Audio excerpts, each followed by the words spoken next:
What's up, guys? RyHo here, and yeah, today I want to round out this little trifecta of the first three Halloween movies. As you guys saw in my video a while back, I actually got the Halloween 2 and Halloween 3 Scream Factory Blu-rays, and so yeah, I thought that it was only fitting to talk about this movie, of course, being around Halloween. Um, The movie was written and directed by Tommy Lee Wallace. Um, it was produced by John Carpenter and Deborah Hill. And this was sort of, everyone's talked about this. This is like the black sheep of the series. And the reason being, the original idea behind having Halloween movies, maybe not the original idea, but the idea eventually going forward was that they were like, we'll have something different every Halloween, and it'll be called Halloween, it'll come out on Halloween, and it'll always be something different. So the first one, it's on Halloween, Michael Myers is his thing. The second one being a direct sequel to that kind of makes this one, I don't know how to put it. When this one came out, I think it definitely confused people a little bit because the first two, it was like one then the other. So you would expect the third one to follow the character of Michael Myers, or at least the characters in those movies. And this one is a complete different offshoot, again, based on the Halloween night, even more so than the other ones in a way. So I think it got a bad rap, I think, for a long time, simply based on that. People wanted Michael Myers, they didn't get it. And then, of course, after this film, I don't think this one did very well in theaters. I've never looked up the stats on it or anything like that, but I don't think it did very well. And of course, they brought back Michael Myers for the fourth film and continued on from there. This is the other cover art. So you have this one, and then you can switch it to this one. I think everyone's talked about that, but I just thought I'd show everyone. But anyway, so yeah, this one, they did subtitle it, Season of the Witch. I think, if you'd watched any trailers or previews before you went to the movie, you would probably know that Michael Myers wasn't in it. But anyway, the idea behind this one was that you have a doctor, Dan Chalice, and he's working in the ER one night, and this crazy guy is brought in. He's just kind of mumbling craziness and holding a mask in his hand, basically saying, they're coming, they're going to kill us all. Eventually, he stabilizes the guy, and this assassin comes in and kills him. And they catch the assassin basically in the act. Dr. Chalice, whatever you want to call him, he chases the assassin outside, where the guy proceeds to pour gas all over himself inside a car and just blow himself up. So I guess that kind of piques the interest of Dan Chalice's character, becomes pretty much obsessed with what happened there. The next day, this young woman arrives, her name's Ellie, and she's the daughter of the man that had died, who owned a sort of a novelty mask store, and she's trying to figure out why he was killed. So they kind of go on the hunt, to try and figure out the mystery of what had happened there. And they end up going to Santa Mira, California, where this novelty mask store called Silver Shamrock is. And throughout the movie, you're seeing Silver Shamrock commercials for these masks. All the kids want the masks. Everyone's got the masks. They're everywhere. And they're the three masks here on the cover. This is the skeleton one. You can't really see it under the sticker there, but there's the pumpkin one. And there's the witch one. And you can kind of see the pumpkin one better on the back here. I have no idea if you can see this right now. Anyway, when they get there, they find out about Connell Cochran, who's played by Dan O'Herlihy, and here he is here. Oh, and Tom Atkins, of course, plays Dan Chalice's character. Anyway, yeah, they find out that he owns this novelty store, and he's this prolific, like, prankster, gag, toy maker.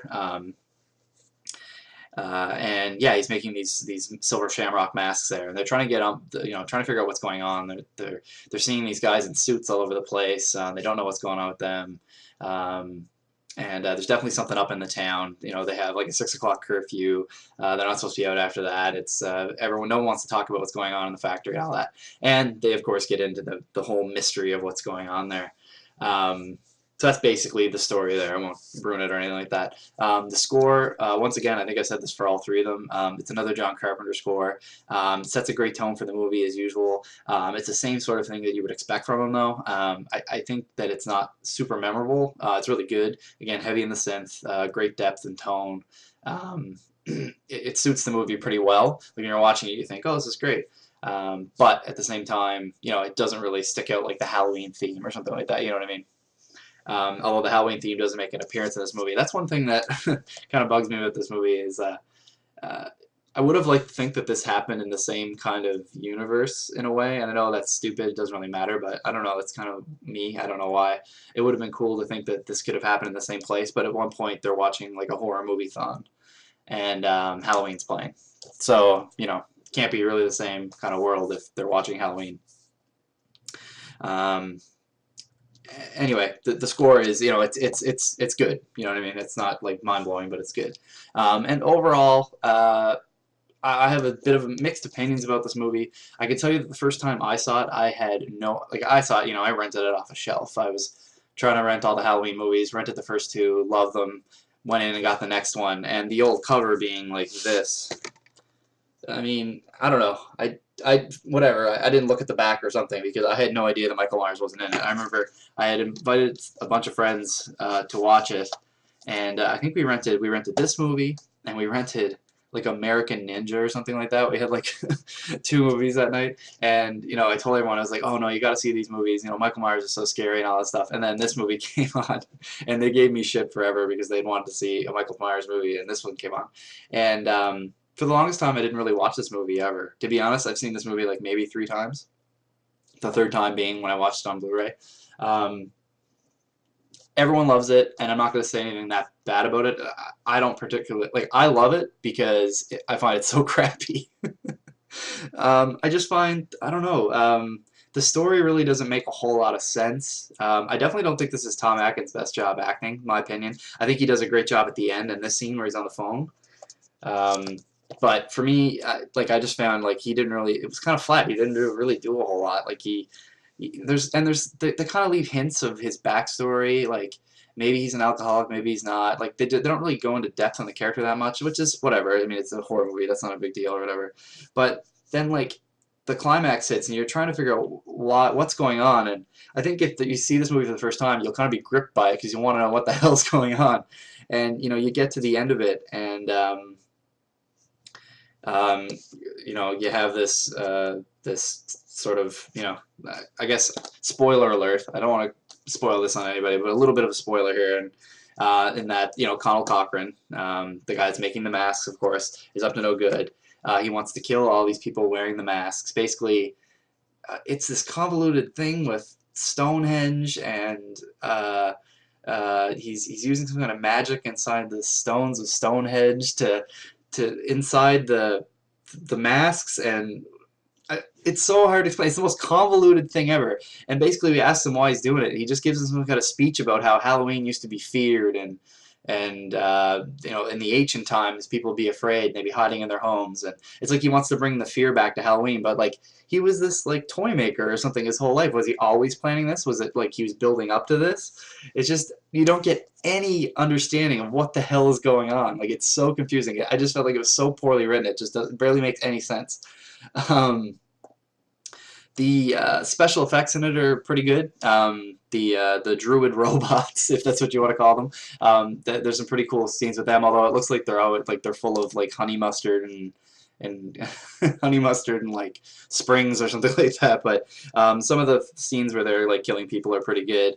The mask stuff, when the masks are doing their thing, that's really great. There's one really great scene, which is connected to this. That you'd have to see the movie, I guess, to see. It's really great, though. Really great special effects in that.